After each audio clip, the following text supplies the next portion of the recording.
विज्ञान एक ऐसा हथियार है जिसका स्वभाव मनुष्य के स्वभाव के साथ बदल जाता है। यदि व्यक्ति अच्छा होगा तो विज्ञान एक वरदान बन जाएगा और यदि व्यक्ति बुरा होगा तो विज्ञान एक अभिशाप बन जाएगा। दोस्तों, आज का हमारा विषय है विज्ञान वरदान या अभिशाप। जिस तरह से एक सिक्के के दो पहलू होते हैं, दिन है तो रात है, अच्छाई है तो बुराई है, सुख है तो दुख है, इसी तरह से अगर विज्ञान की कुछ अच्छाइयाँ हैं तो कुछ बुराइयाँ भी हैं। तो चलिए शुरू करते हैं आज का हमारा टॉपिक, जो कि है विज्ञान वरदान या अभिशाप। विज्ञान ने मनुष्य को असंख्य वरदान दिए हैं। मनुष्य की अनेक आवश्यकताओं की पूर्ति विज्ञान ने की है।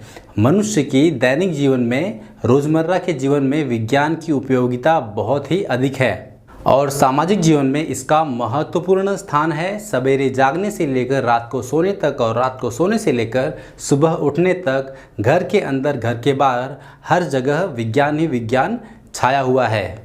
विज्ञान ने घर घर बिजली पहुंचा दी है। बिजली तेज़ी से रेलगाड़ियों को चलाकर जल्दी से जल्दी हमें एक स्थान से दूसरे स्थान तक पहुंचा देती है। बिजली बड़ी बड़ी इमारतों में लिफ्ट को चलाकर हमें ऊंची ऊंची मंजिलों तक पहुंचाती है। बिजली के अनेक चमत्कार है। बिजली के कारण ही हम पंखे चला पाते हैं। बिजली के कारण ही हम ओवन मशीन से खाना बना पाते हैं। वॉशिंग मशीन से हम कपड़े धुल लेते हैं। मिक्सर से हम जूस निकाल लेते हैं, मसाले पीस लेते हैं और इस तरह से बहुत सारे काम हम कर लेते हैं। बिजली ने दिन और रात का अंतर ही मिटा दिया है। बिजली के कारण ही तो आज हम AC, fridge, TV, washing machine, heater, geyser, cooler, इस तरह के बहुत सारे इलेक्ट्रिक उपकरण चला पाते हैं। आज दिन और रात का अंतर इस बिजली ने मिटा दिया है। आज रात हो चाहे दिन, हम कभी भी रोड पर आसानी से निकल सकते हैं। रोड के ऊपर बहुत सारी लाइटें चालू रहती हैं, जिसकी वजह से हमें जाने आने में किसी भी तरह की दिक्कत का सामना नहीं करना पड़ता है।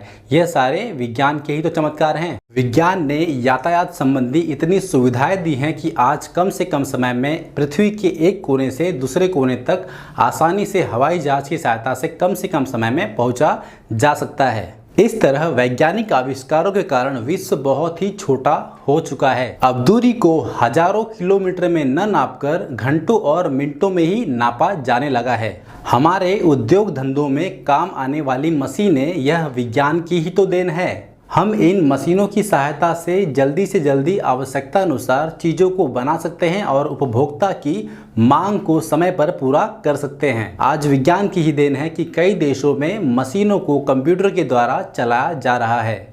ये विज्ञान की ही देन तो है कि कई देशों में मनुष्य की जगह आज मनुष्य के द्वारा बनाए गए रोबोट ने ले ली है। आज मनुष्य की जगह रोबोट काम कर रहे हैं। आज कंप्यूटर के द्वारा बड़ी से बड़ी मशीनें, बड़े से बड़े रोबोट को कंट्रोल किया जाने लगा है। तो हम ऐसा कह सकते हैं कि विज्ञान के क्षेत्र में कंप्यूटर ने एक महान क्रांति कर दी है। वैज्ञानिक आविष्कारों ने तो हमें मनोरंजन के बहुत से साधन दिए हैं। टीवी से लेकर मोबाइल, मोबाइल से लेकर लैपटॉप और अन्य वीडियो गेम्स, इसके अलावा जितने भी मनोरंजन के साधन हैं सभी तो विज्ञान की ही देन है। विज्ञान की ही तो देन है कि हम घर बैठे बैठे दुनिया के हर एक कोने में क्या हो रहा है, क्या नहीं हो रहा है, इसकी जानकारी टीवी और न्यूज़ के माध्यम से तथा अखबारों के माध्यम से प्राप्त कर सकते हैं। इंग्लैंड में हो रहे मैच को हम भारत में घर बैठे बैठे लाइव प्रत्यक्ष देख सकते हैं। इंटरनेट की सहायता से हम देश के किसी भी कोने में ईमेल के द्वारा संदेश भेज सकते हैं और संदेश मंगवा भी सकते हैं। यह सभी चीज़ें तो विज्ञान की ही देन है। चिकित्सा के क्षेत्र में तो विज्ञान ने क्रांति ही कर दी है। आज विज्ञान की सहायता से अनेक लाइलाज बीमारियों का इलाज आसानी से किया जा रहा है। असंभव सी लगने वाली शल्य क्रिया, ऑपरेशन भी आज आसानी से हो रहा है। जिसके पास आँख नहीं है वह भी आज